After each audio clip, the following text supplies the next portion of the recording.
Black CEO gets denied service at his own bank. The manager gets fired on the spot. Imagine walking into a place you built from the ground up, a space where your name is literally on the door, and being treated like an outsider.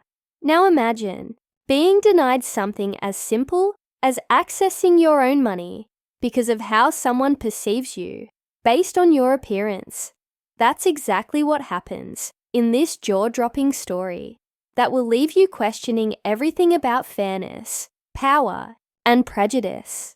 Today, we're diving into the shocking tale of Marcus Bennett, a successful Black CEO who walks into his very own bank to make a routine withdrawal, only to be met with suspicion, disrespect, and outright discrimination.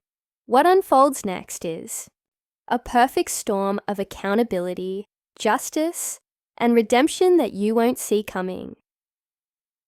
The setting is a high-end bank in downtown Chicago, a gleaming symbol of success and professionalism, the kind of place where everyone looks polished and every transaction seems seamless.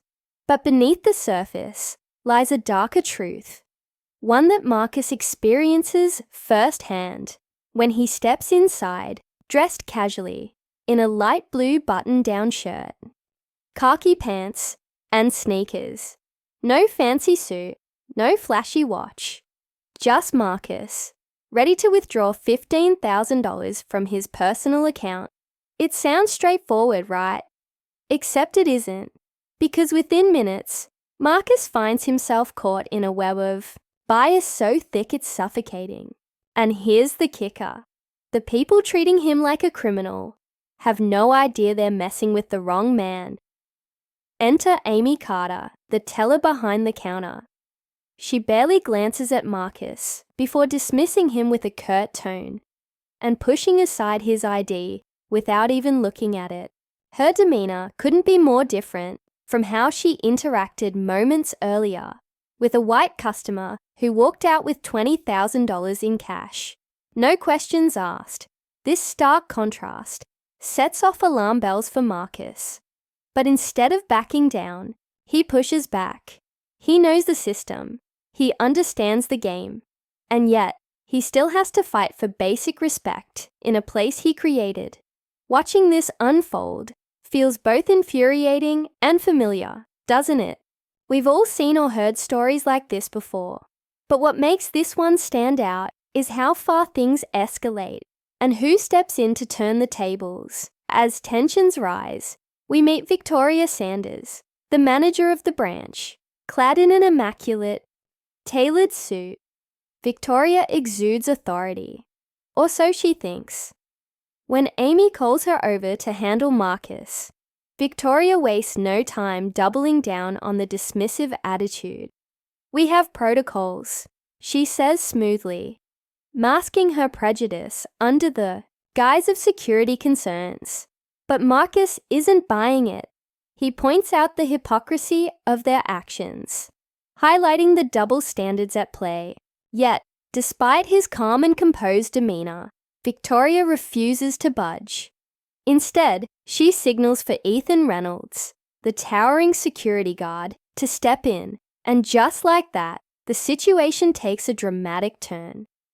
Ethan's presence looms large as he approaches Marcus, his body language screaming intimidation.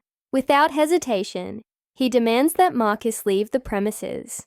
But Marcus doesn't go quietly. He pulls out his phone and starts recording, calling out the blatant discrimination happening right in front of him. The room falls silent as the weight of his words sinks in. Still, Ethan doesn't back down.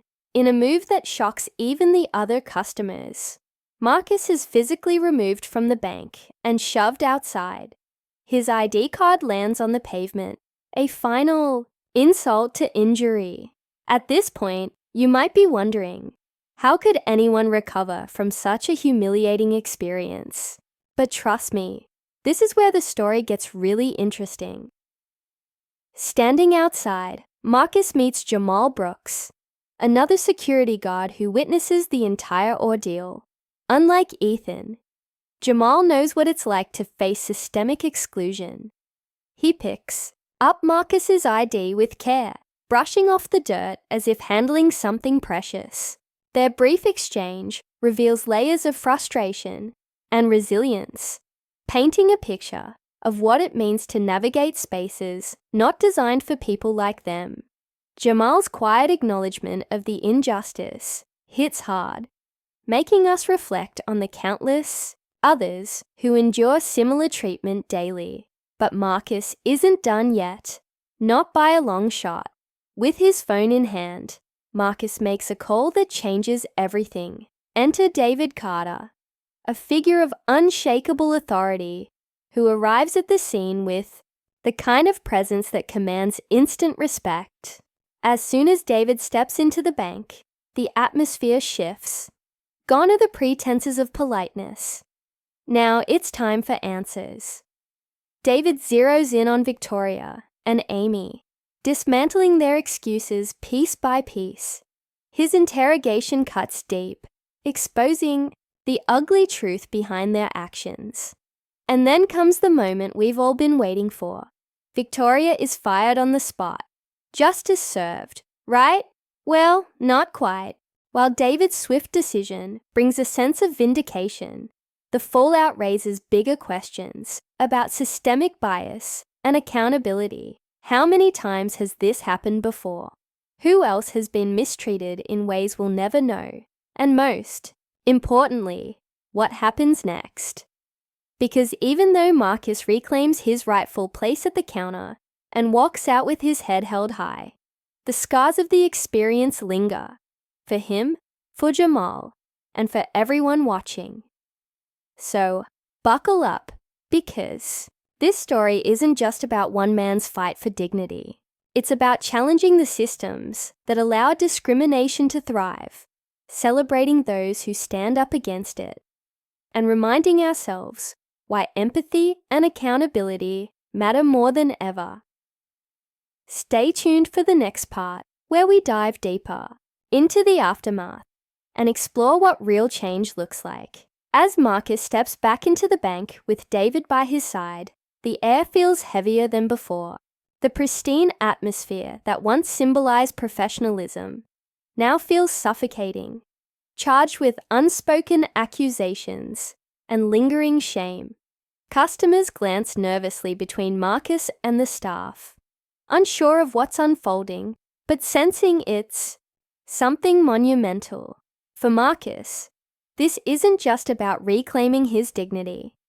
It's about dismantling the toxic culture that allowed such discrimination to thrive in a place he built from scratch. And yet, as much as he wants justice, part of him wonders if anything will truly change. David moves with purpose, his presence commanding respect without needing to raise his voice. He zeroes in on Victoria, who stands frozen behind the counter, her polished exterior cracking under the weight of his scrutiny. "Let's clarify something," David says, his tone sharp enough to cut glass. "This man is Marcus Bennett, a founder of this bank. Every policy you enforce, every decision you make, exists because of him." The words hang in the air like a gavel striking its final blow.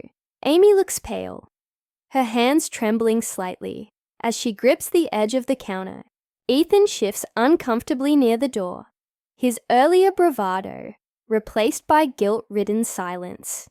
But Victoria tries one last time to salvage her position.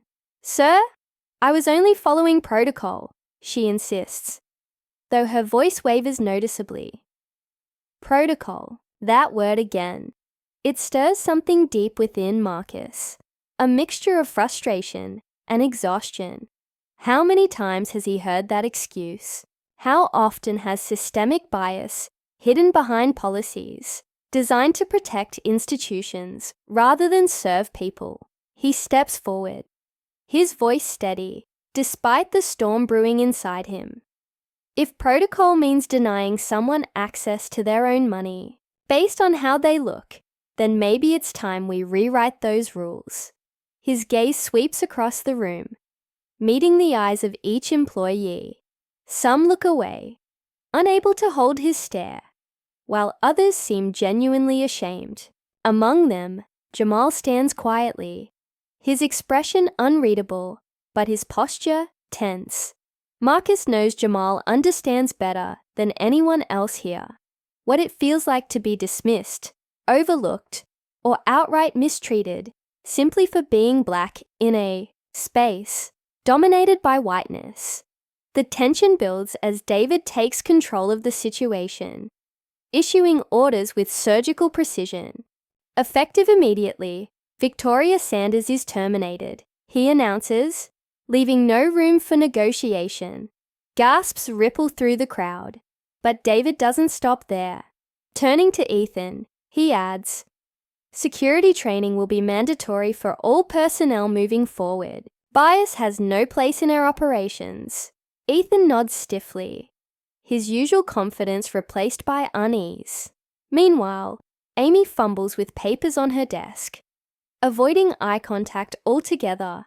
It's clear the gravity of their actions is sinking in, but Marcus can't help wondering, is this accountability too little, too late? Amidst the chaos, a subplot begins to unfold, involving Jamal Brooks, as David promotes him on the spot, elevating him to a managerial role. Jamal struggles to process the sudden shift. On one hand, he feels vindicated, finally recognized for his hard work and dedication. On the other hand, he's painfully aware of the circumstances that led to this moment. "You don't have to accept it right now," Marcus tells him privately, after the dust settles. "But know this, you deserve to be here. Don't let anyone make you question that." Jamal nods slowly, gratitude flickering in his eyes. But there's still hesitation. Can he trust this institution to value him beyond optics? Will others see him as deserving of his new position, or will they view him as an exception rather than the rule? Back at the center of the story, the focus returns to Marcus as he reclaims his rightful place at the counter.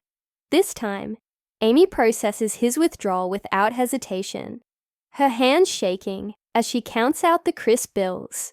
The irony isn't lost on Marcus that the same transaction deemed suspicious earlier is now completed without a second thought.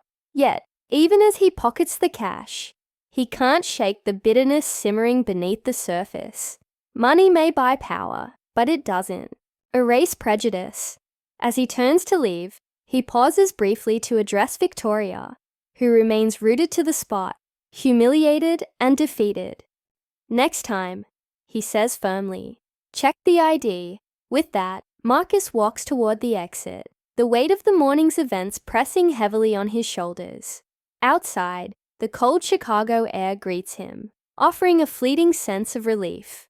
But the battle isn't over, not entirely. While justice was served in the moment, the larger fight against systemic racism persists. As Marcus disappears into the bustling city streets, the audience is left hanging on the edge of their seats, wondering what comes next. Will this incident spark real change within the bank? Or will it fade into memory? Another footnote in the ongoing struggle for equality. The answers remain elusive, but one thing is certain. Marcus Bennett isn't done fighting. As Marcus stepped out of the bank, the weight of what had just transpired still hung heavy in the air. The cold wind whipped around him, but he felt a strange sense of clarity. This wasn't just about reclaiming his money, or even restoring his dignity. It was about dismantling the structures that allowed moments like this to happen in the first place. Behind him, inside the glass doors, chaos simmered as employees scrambled to process David Carter's directives. Victoria Sanders stood frozen, her polished facade shattered, while Ethan Reynolds shifted uncomfortably by the entrance, clearly regretting every decision he'd made that morning. But Marcus didn't look back. He had done enough. Jamal Brooks lingered outside for a moment longer, watching Marcus walk away with quiet admiration. holding the stack of cash Marcus had given him. Jamal felt conflicted, grateful, yet wary. "You didn't have to do that," he called after Marcus, his voice carrying over the hum of traffic. Marcus paused and turned slightly, offering a small, knowing smile. "It's not about what I had to do," he replied. "It's about what we all deserve, to be seen, respected, and valued." Jamal nodded slowly, absorbing the words. For the first time in years, he allowed himself to believe they might actually mean something. Inside the bank, David wasted no time implementing changes. Every employee who had witnessed or participated in the incident was summoned into the conference room for an emergency meeting. Bias training wasn't optional anymore. It was mandatory. Security protocols were reviewed and rewritten to ensure fairness and accountability. And then there was Jamal, promoted on the spot. He now held a position of influence, a symbol of progress within an institution that desperately needed it. But David knew these actions were only the beginning. Real change would take time, effort, and unwavering commitment. For Marcus, the day wasn't without its scars. As he sat in his car, gripping the steering wheel tightly, he replayed the events in his mind. The sting of being treated like a criminal in his own bank wasn't something he could easily shake off. Yet, amidst the anger and frustration, there was also pride. He had stood up, spoken out, and demanded justice, not just for himself, but for everyone who had ever been dismissed, profiled, or mistreated because of their race. That thought gave him strength. The weeks that followed brought subtle shifts within the bank. Customers noticed a difference, a newfound warmth from the staff, a willingness to listen and assist rather than judge. Employees began attending workshops, led by diversity advocates, learning how to recognize and unlearn their biases. Even Amy Carter, once so dismissive, started making a conscious effort to treat each customer with genuine respect. It wasn't perfect, but it was progress. And sometimes progress was enough. As for Jamal, stepping into his new role came with challenges. Some colleagues resented his sudden promotion, whispering behind his back that he hadn't earned it. Others doubted whether he could handle the responsibilities. But Jamal refused to let their negativity define him. With Marcus's support, he embraced the opportunity to lead by example, proving that representation mattered. Over time, his presence inspired others to dream bigger, aim higher, and push harder against the barriers society tried to impose. Months later, Marcus returned to the same branch, not as a customer seeking withdrawal, but as a leader addressing his team.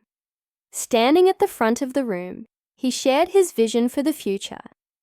A bank where trust was built on mutual respect, where policies reflected humanity, and where no one was denied service based on prejudice. His speech resonated deeply, earning applause from those who had once doubted him. In that moment, Marcus realized something profound. The battle against systemic bias wouldn't end overnight, but together they could create ripples of change that would last generations. And so, the story concludes, not with a definitive victory, but with hope. Hope that institutions can evolve, that people can learn, and that empathy can triumph over prejudice. Marcus's journey reminds us that standing up for justice isn't easy. It requires courage, resilience, and an unshakable belief in the possibility of a better world. As viewers reflect on this tale, they're left with one final takeaway. Change begins when we refuse to accept injustice, no matter how deeply ingrained it may seem. Hit like, subscribe, and join us in sharing stories that challenge, inspire, and ignite meaningful conversations.